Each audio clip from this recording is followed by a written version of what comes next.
Dan ini juga ada Undang-Undang Perlindungan Pekerja Rumah Tangga yang baru diresmikan 21 April 2026. Jadi ya untuk para pekerja rumah tangga juga kalau emang merasa tertekan atau tersiksa ya perlu juga dia melaporkan majikannya. Karena dilindungi oleh undang-undang ini yang baru diresmikan 21 April 2026. Pada saat ini emang kita harus jelas dulu duduk perkara persoalan yang dugaan penganiayaan terhadap ART dari salah satu mantan istri pesohor ya, atau yang mantan istri yang pernah terkenal di dunia entertainment yang disebut AT.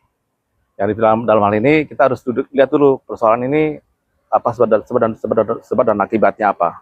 Karena dalam hal ini saya melihat dalam laporan dari salah satu mantan ART-nya di Polres Jakarta Selatan itu ada satu laporan yang berkaitan dengan penganiayaan.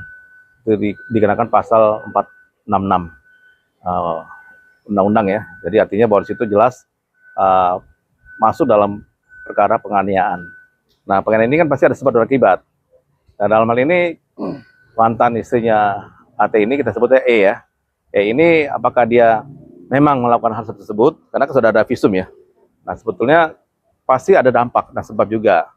Kita tidak bisa saling menyalahkan satu sama lain. Pasti ada suatu hal yang kemungkinan pasti ada terjadi, apakah itu kekerasan terjadi mungkin karena emosional ataupun mungkin ada yang sifatnya yang dianggap itu menghambat dari suatu pekerjaan ART. Yang mungkin aja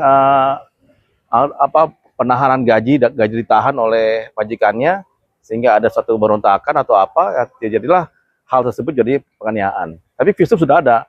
Nah, seperti ini yang saya tekankan bahwa kasus ini harus sampai tuntas. Jadi jangan berhenti di tengah jalan. Ya, kasus ART ini harus sampai tuntas dan harus lihat duduk persoalannya. Misalnya katakanlah di sini yang penyebabnya apa? Misalnya dikatakan nanti dalam proses penyidikan di Polres Selatan itu apakah ada hasil visum itu dianiaya karena apa, kan mungkin apa karena masalah gaji ditahan atau masalah kekerasan yang lain, jangan seperti itu. Jadi saya sangat mendukung para ART jangan takut gitu ya. Artinya kalau memang ada majikan seperti itu, yang lain-lain ya, katakanlah yang mirip seperti ini, ya harus segera laporkan ke polisi gitu. Karena ini negara kita negara hukum. Bagaimanapun juga saya sebagian daripada penegak hukum, itu bagian daripada pengacara atau advokat, pasti kita akan bantu juga untuk mendampingi para korban-korban penganiayaan tersebut. Nah, satu sisi kita lihat bahwa banyak kejadian-kejadian juga bukan hanya ART ya, banyak kejadian lain juga yang lain pun hal seperti ini terjadi. Tapi saya juga tidak bisa menyalahkan juga majikan juga. Kadang-kadang juga ada ART ini yang sifatnya modus ya, modus dalam tanda kutip ya. Dia modusnya 3 bulan, pura-pura bekerja, tapi akhirnya mungkin tiba-tiba dia mencuri kan itu, mencuri HP, untuk mencuri uang atau apa. Jadi akhirnya jadilah emosional dari majikannya. Tapi itu nggak bisa salahkan majikannya karena dia pencuri kan. Nah, tapi kalau dia dia jujur, dia baik, dia menjaga mungkin majikannya, dia juga menjaga anaknya. Kalau ada hal yang dianggap itu bertentangan dengan undang-undang, ya itu harus dilaporkan ke polisi. Saya sangat mendukung hal seperti itu. Benar. Kan kasus ini mencuat berawal dari media sosial ya, Bang. Akhirnya terlibat sama media dan sekarang pihak E-nya sendiri tidak terima dan melaporkan balik ART dan akun-akunnya ini, Pak. dengan dugaan pencemaran. Iya. Ya kalau dari sisi itu berarti udah lain pasal. Jadi artinya satu sisi dia dilaporkan karena dia mungkin sudah merasa terbukti dan merasa malu juga, ya kan? Tinggal dicari-cari kesalahan-kesalahan ART tersebut. Apa kesalahannya? Mungkin ada satu media sosial yang mungkin dianggap mencemarkan seseorang mantan istrinya AT ini, si E ini, ya jadi dia nggak terima, ya mau nggak mau dia melaporkan balik kan. Tapi undang-undangnya udah sampai tadi undang-undang ITE pasti ke arah sana. Tapi undang ITE ini juga harus dicermati juga, tidak bisa dianggap itu suatu pidana. Kita harus cermati karena ada aturan baru kan, harus dilihat ini undang-undang ITE ini. Apakah dia benar-benar mencemarkan nama baik itu dalam sisi apa kan gitu. Nanti akan diteliti dulu oleh para penyidik. Jadi artinya di sini ya wajar aja kalau mereka artinya si majikan ini nggak terima si E ini, ya dia melaporkan karena itu dampak dari satu hal yang dianggap dia dipermalukan, gitu kan. Betul gini, sebetulnya kalau hal-hal seperti ini, ART ini, jangan lihat dari mereka itu satu public figure ya. Ya biarpun dia nggak public figure, ya terus laporkan aja. Tapi karena kebetulan ini yang melakukan ini diduga public figure, diduga ya public figure, artinya di sini jadi beritanya menjadi menjadi mencuat. Jadi nggak bisa salahkan juga ART ini. Jadi jangan salahkan ART. ART ini ya kalau nggak ada kawan-kawan media atau yang lain pun juga nggak akan tersiar kan kemana-mana kan. Tapi karena ini bagian daripada sudah menjadi konsumsi publik, jadi mau tidak mau ya harusnya klarifikasi bukan untuk melaporkan balik ke Undang-Undang ITE itu, bukan. Ya harus ketemu, harus minta maaf dengan RT itu, selesaikan dengan baik-baik gitu. Apakah ini dia salah atau tidak kan gitu. Kalaupun salah, kemungkinan pasti RT akan memaafkan juga kemungkinannya. Apakah harus dibiayai, diobati atau dan lain-lainnya? Tidak perlu dilaporkan balik. Nanti saling menyerang nggak selesai nanti. Betul, Mbak Ima. Coba dari sisi perempuan bisa menanggapi seperti ini. Silakan, Bu. Benar sedikit. sekali yang diomongin Pak Hilal barusan.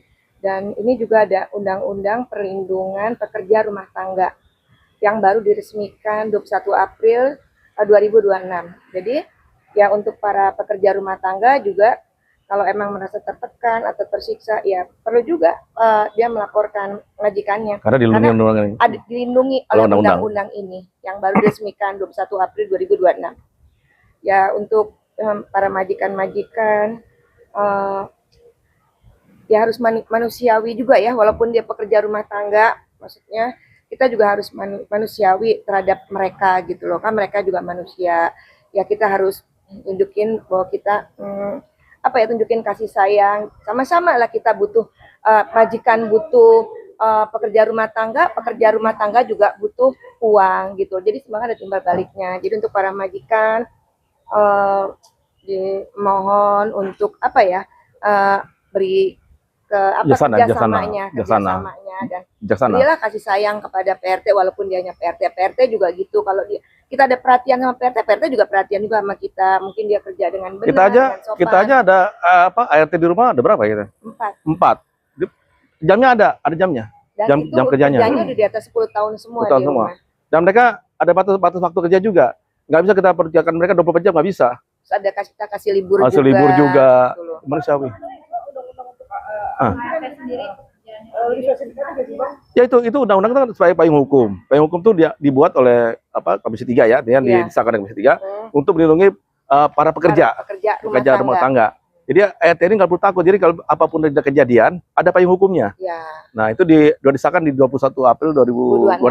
Nah jadi itu nanti apapun masalah apa? Masalah gaji ditahan, ya kan?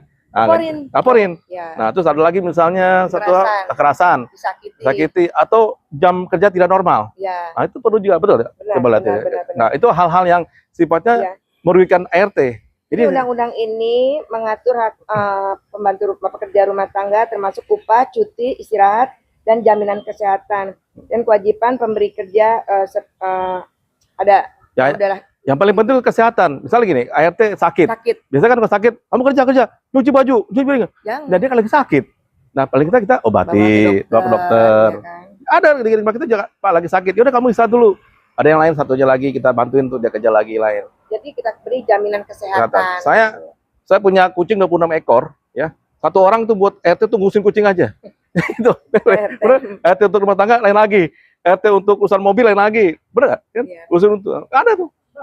Ketika hak-hak ART terlanggarkan menurut undang-undang, bisakah dia melaporkan itu, Pak? Sangat bisa. Dan itu payungnya oleh payung hukum. Jadi artinya jangan ketakutan lagi. RT takut nanti ada apa? Nggak usah takut. Kalaupun nanti dari kepolisian didampingi oleh advokat-advokat ada di sekitar kepolisian untuk didampingi. Dan ada juga kan nanti ada perlindungan dari HAM kan juga ada, jadi Komnas HAM. Banyak kok nanti yang akan melindungi dari itu. Takut. Jangan takut nanti diancam atau dibunuh, jangan takut. Justru ini nah, justru itu. Kan mereka anggaplah orang kecil, orang lemah gitu, orang-orang yang di bawah gitu. Nah, sekarang ini kan sudah dianggap seperti itu lagi. Dianggap sederajat semuanya. mau dia siapapun, mau dia ini, semua sama. Karena dia tuh dalam payung hukum ini. Ada undang-undangnya. Nah, iya, ada undangnya. Dilindungi Nah, oleh karena- undang-undang ini. Ya, karena selama ini kan banyak kejadian-kejadian yang kita lihat ya, banyak kejadian RT itu tersiksa, kan begitu. Tersiksa dari batin, tersiksa dari masalah kesehatan, Upah. fisik, dan sebagainya, upah. Itu kan semena-mena seolah-olah majikan itu maka punya mereka yang punya uang, mereka yang bayar gaji, maka mau senang-enaknya. Nggak bisa begitu sekarang. Sekarang udah diatur undang-undang. Jadi ini menandakan bahwa kita para majikan-majikan yang punya RT ini harus benar-benar kita melindungi dan kita sama-sama kita menjaga manusiawi seperti itu. Ya. Oke? Oke. Siap.